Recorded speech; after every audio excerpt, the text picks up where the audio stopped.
When I was trying to apply more makeup before entering the classroom, I accidentally bumped into Jim. He was almost naked with only a cardboard box wrapped around his body.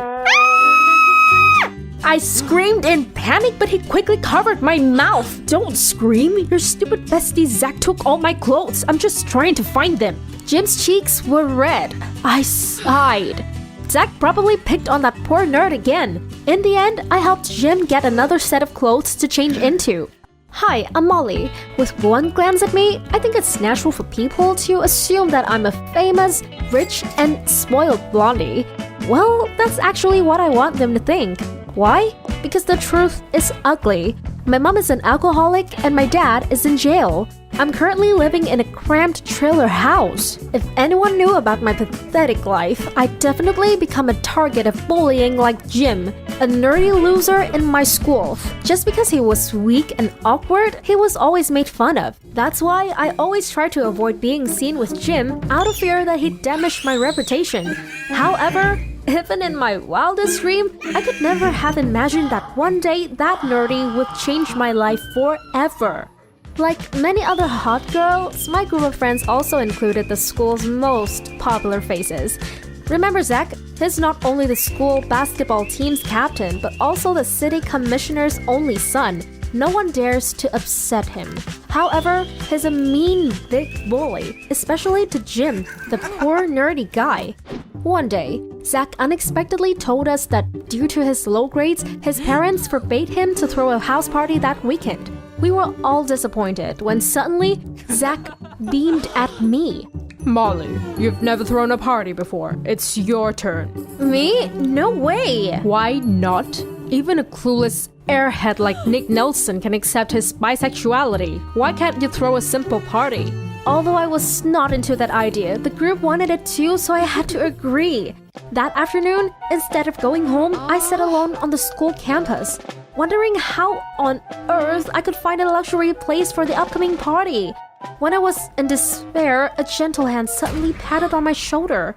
It was Jim. He wanted to thank me for helping him with the naked accident a few days ago. I know we're not close and you're on Zach's side, but you helped me. Thanks, Molly. I owe you. Yeah, just scrammed it. I'm busy.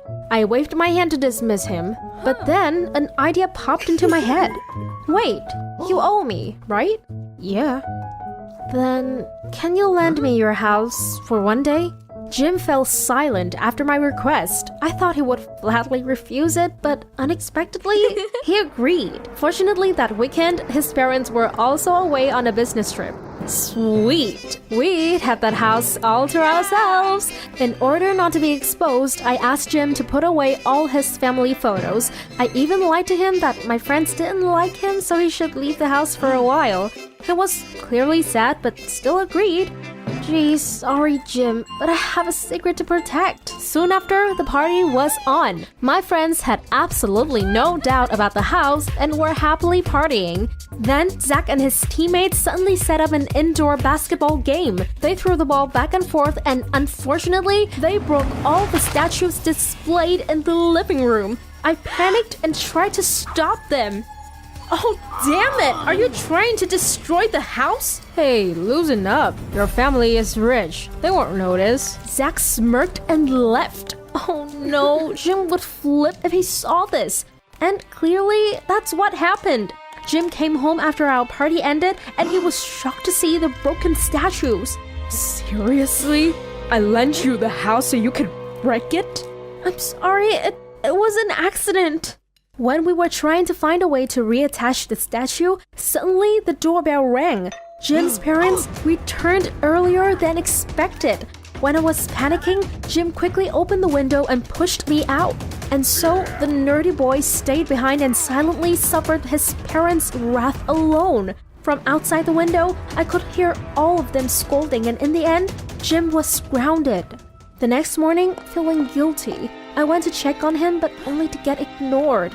In the following days, even though I tried many ways to meet him privately to apologize, he still avoided me.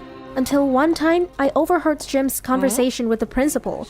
He asked to form a school Rubik team to participate in a state competition. However, he didn't meet the requirement of having a minimum of 5 members, so his proposal was declined. It was my chance. I immediately approached Jim. Count me in. You only need 1 more member to form a team, right? Why do you want to join it? Please, I just want to make it up for the last time. Finally, Jim agreed. That's how I joined the Rubik team. Everyone was friendly to me. I also had the chance to get to know Jim more. Thanks to that, I realized he's smarter and kinder than I thought. Before I knew it, we had become close. I told him my dark secret, but he was non-judgmental and even comforted me. However, I hid it all from my current friends. They'd laugh at me if they knew I hang out with the bookworms. One day during lunchtime, Zach suddenly kissed me on the cheek. Startled, I quickly pushed him away. What do you think you're doing? Say, Molly, we look good together, don't we? No, we don't. Zach snapped. Don't tell me your type is slim, nerdy dweeb like Charlie Spring. I know you joined that stupid Rubik team. The others were shocked. They kept asking me if that was true. I tried to deny everything in panic. Quit that nonsense Heartstopper reference, Zach. Why do you keep bringing it up? Are you secretly gay or something? Look, I only joined their team because I pitted them, okay? Bam! I turned to the sound and saw Jim with his stray foot on the floor. He angrily left when our eyes met. Oh, fudge. A few days later, Jim didn't show up at school. I knew I had killed our friendship. And then it got worse when I went to school and realized all my secrets had been exposed. Someone posted my family story on the school's website. They even took pictures of me in my trailer house. Thinking that Jim was trying to get revenge on me, I angrily sent him a text. I didn't know you were that despicable bastard, and burst into tears. Days later, I felt like I was in hell. People started calling me a liar. My friends also shunned me. One day, I waited for everyone to leave before going home. When I walked across the basketball field, I overheard Zach boasting to his friends about exposing me. Turns out, he was so bitter about my rejection that he stabbed me behind my back. I angrily rushed to him, but he quickly stopped me. Serves you right for humiliating me, you fake. Then he knocked me to the ground. At that moment, Jim suddenly showed up with unbelievable bravado and strength. Jim punched Zach. That's for being a jerk and hurting a girl. Then he took my hand and ran away. We had a conversation afterwards. I apologized to him and expressed my regret for always covering myself with lies. And worse, I hurt him, a true friend who stayed by my side when it was tough. It's okay. Everything will be fine. It's never too late to start again. Jim looked me straight in the eye. At that moment, before we knew it, our lips touched. It was the sweetest kiss I've ever had. After all, Jim and I became a couple. I also stopped lying about my family situation and chose to be real and straightforward. I panicked after I bumped into a student in the hallway. Oh no, your leg is bleeding. Let me help you up. Don't touch me. She scowled and hugged her injured leg after the painful collision. I tried to get closer to her, but I just want to help. Leave! She pushed my hand away and opened her phone. Hey, bestie, I just fell in the hallway. A moment later, her friend came. They helped each other out of there after throwing a dirty look at me. What's going on? Then, Mr. Henry, my teacher, kindly took me into the class. Everyone, this is Lim, our new student. Lim, can you please introduce yourself? I started to feel nervous in front of so many people. Hello, everyone. I'm Lim.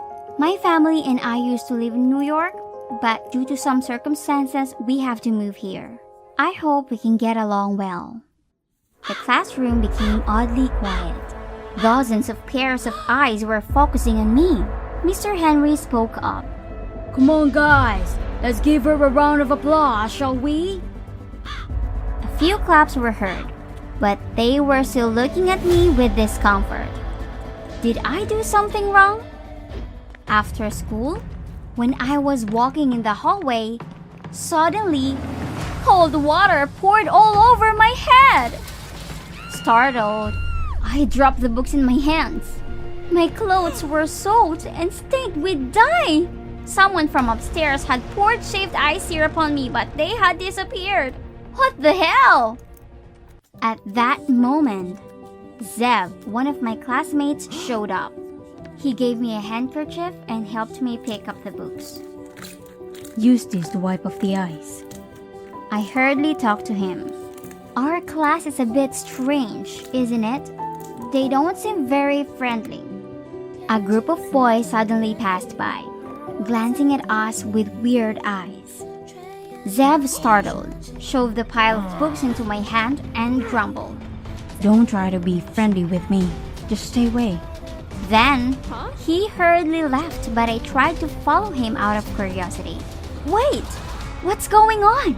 Zev scaredly looked around, then quickly shoved a piece of paper into my hand. And in the blink of an eye, he vanished. In the paper, there was a single line. Don't trust anyone. Weirdo. The next morning, I was greeted by a surprise gift box in my locker with a card. Welcome, new student. Wow, so my new classmates didn't seem too bad after all. I was happily holding the gift box when Zev appeared out of nowhere and snatched it.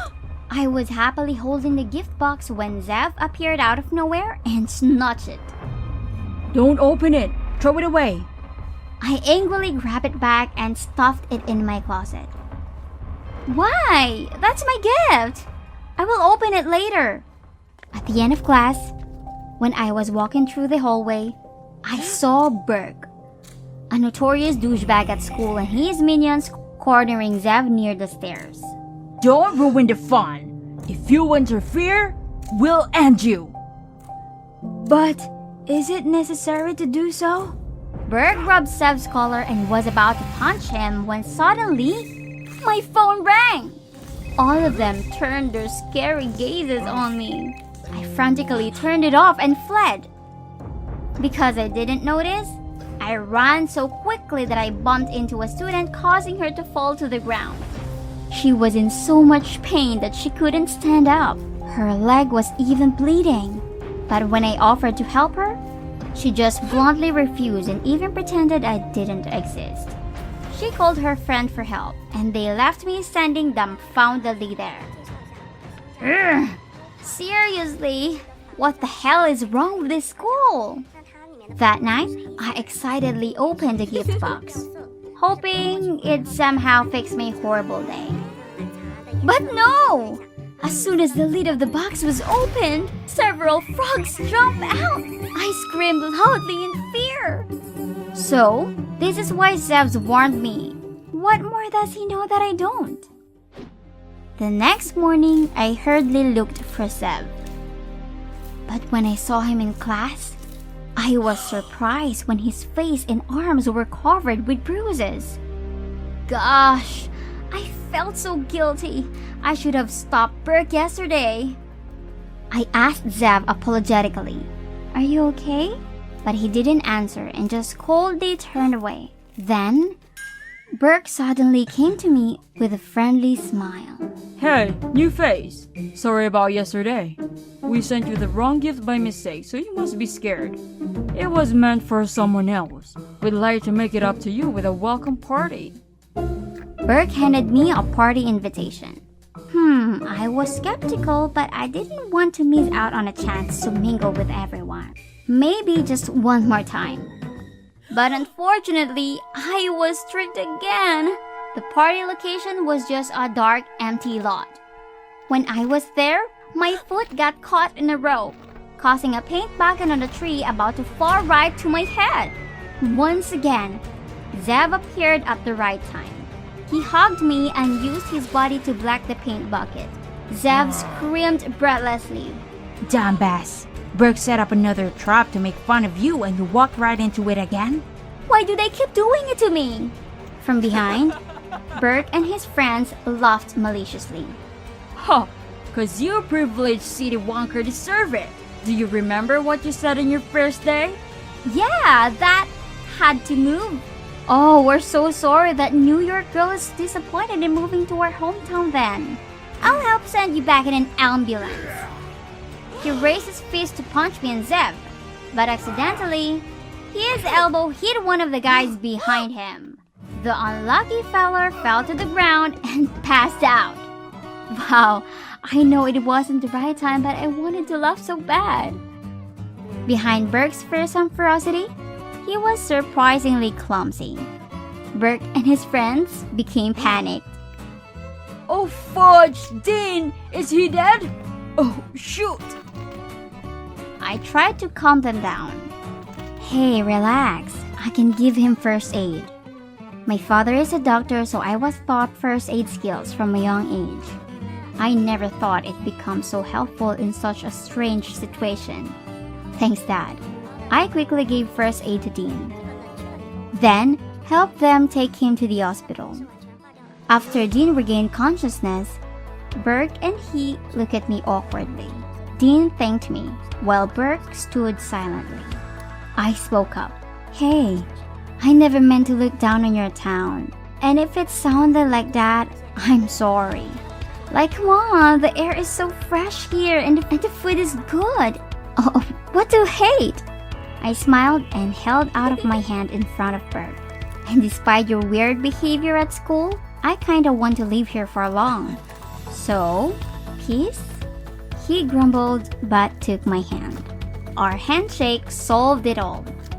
Zev and I soon became close friends. With the help of Zev and the lack of bullying from Burke, my school life has become so much better.